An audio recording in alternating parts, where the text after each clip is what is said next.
Assalamualaikum warahmatullahi wabarakatuh. Perkenalkan, nama saya Nidia Arita Stefani dari Prodi Pendidikan Guru Sekolah Dasar Universitas 11 Maret Surakarta. Nah, pada kesempatan kali ini saya akan menunjukkan alat peraga atau biasa disebut dengan media pembelajaran tentang sistem pencernaan pada manusia. Tujuan dari pembuatan media ini agar peserta didik dan teman-teman sekalian dapat mengetahui bagaimana proses pencernaan pada manusia terjadi dan organ apa saja yang terlibat dalam sistem pencernaan. Pasti teman-teman penasaran kan ya, gimana cara pembuatan alatnya dan bahan apa saja yang digunakan? Untuk itu, simak video ini ya.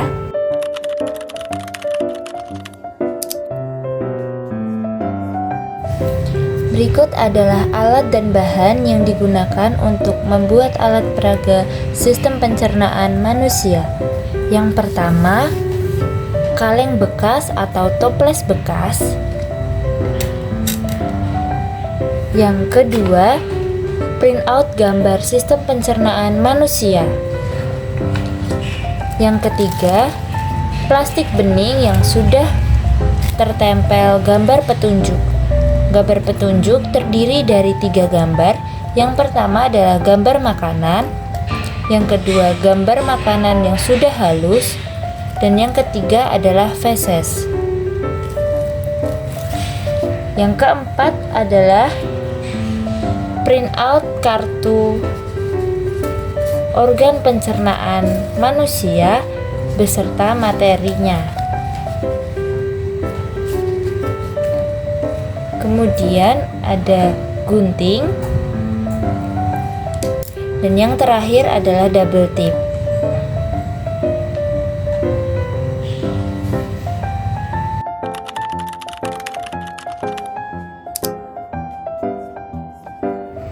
Proses pembuatan alat peraga sistem pencernaan terdiri dari beberapa langkah. Langkah pertama, tempelkan kertas printout gambar sistem pencernaan manusia pada permukaan toples dengan menggunakan double tip.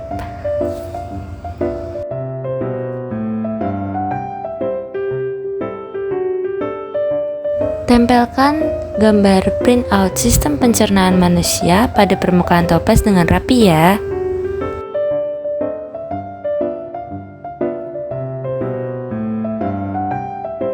Langkah kedua, tempelkan plastik bening yang sudah terdapat 3 gambar petunjuk pada permukaan toples.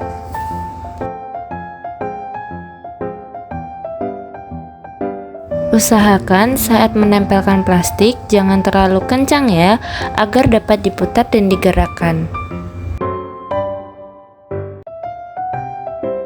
Langkah ketiga, buka tutup toples dan masukkan kartu gambar organ pencernaan beserta penjelasannya yang sudah di-print ke dalam toples agar peserta didik dapat membaca kartu tersebut.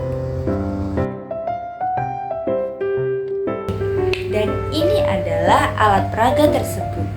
Sebelum saya menjelaskan menggunakan alat peraga, saya akan menjelaskan tentang apa itu sistem pencernaan. Jadi, sistem pencernaan adalah proses yang dilakukan oleh sistem organ pencernaan untuk mengelola makanan agar dapat diserap nutrisinya dan diubah menjadi energi. Sistem pencernaan pun terdiri dari beberapa organ yang memiliki peranannya masing-masing dalam mengolah makanan. Sistem pencernaan dibedakan menjadi 2. Yang pertama adalah sistem pencernaan secara mekanik, dan yang kedua sistem pencernaan secara kimiawi. Sistem pencernaan secara mekanik adalah sistem pencernaan yang dilakukan dengan gerakan seperti mengunyah, mendorong, dan meremas-remas. Hal ini bertujuan agar makanan menjadi lebih halus. Kemudian, adapun sistem pencernaan secara kimiawi. Sistem pencernaan secara kimiawi ini adalah sistem pencernaan yang melibatkan enzim-enzim untuk mempermudah proses penyerapan pada tubuh manusia. Baik, setelah ini saya akan menjelaskan materi sistem pencernaan manusia menggunakan alat peraga yang sudah kita buat. Proses pencernaan makanan yang pertama adalah makanan pertama kali masuk melalui mulut. Di dalamnya terjadi pencernaan secara mekanik dan kimiawi. Untuk proses pencernaan mekanik dilakukan oleh gigi dengan gerakan mengunyah, sedangkan dengan proses pencernaan kimiawi dibantu oleh beberapa enzim seperti amilase, ptialin, dan juga enzim maltase. Setelah proses melalui mulut, selanjutnya makanan menuju kerongkongan terlebih dahulu sebelum mencapai lambung.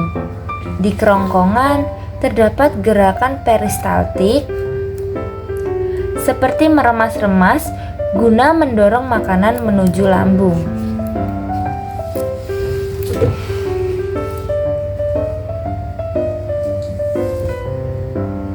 Selain di mulut, proses pencernaan secara mekanik juga terjadi di dalam lambung. Ketika makanan dihaluskan oleh gesekan otot lambung, pada lambung terjadi pula proses pencernaan secara kimiawi melalui enzim-enzim. Ada enzim pepsin yang berfungsi mengubah protein menjadi asam amino, enzim renin yang berfungsi mengubah protein menjadi kasein, dan juga HCl atau asam klorida yang berfungsi memecah protein serta melawan virus dan bakteri yang masuk melalui sistem pencernaan.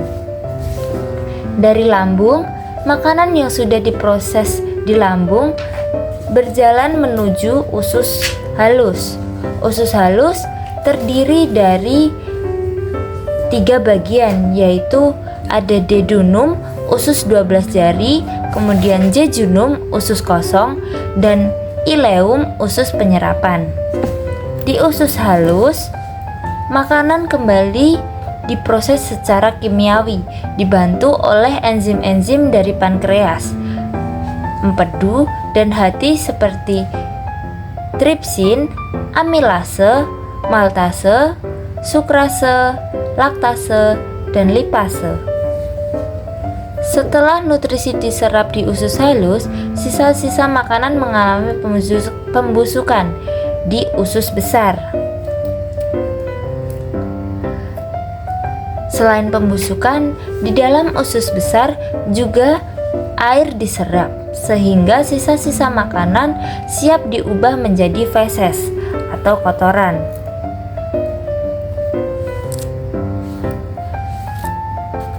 Feses akan disimpan di dalam rektum sebelum dikeluarkan lewat anus. Di rektum, sensor di sini akan mengirimkan sinyal ke otak untuk memutuskan apakah feses perlu dikeluarkan atau tidak. Setelah itu, feses yang siap dibuang akan dikeluarkan melalui anus.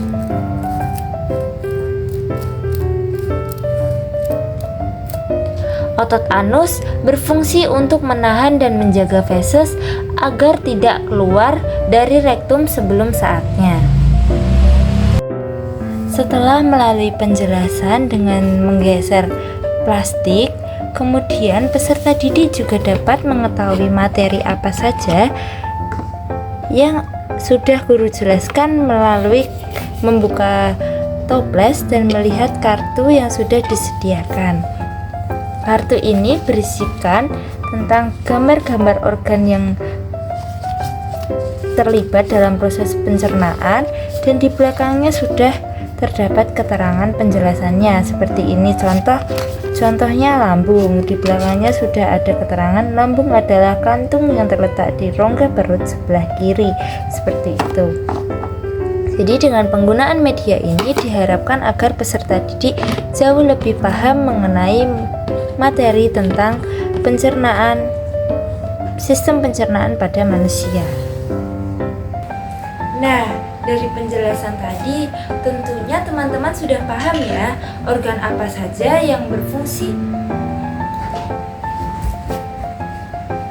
Nah, dari penjelasan tadi tentunya teman-teman sudah paham ya organ apa saja yang terlibat dalam proses pencernaan makanan dan bagaimana fungsi mereka.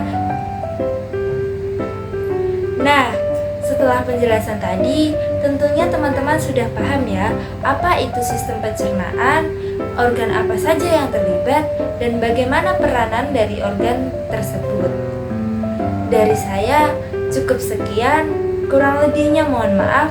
Wassalamualaikum warahmatullahi wabarakatuh.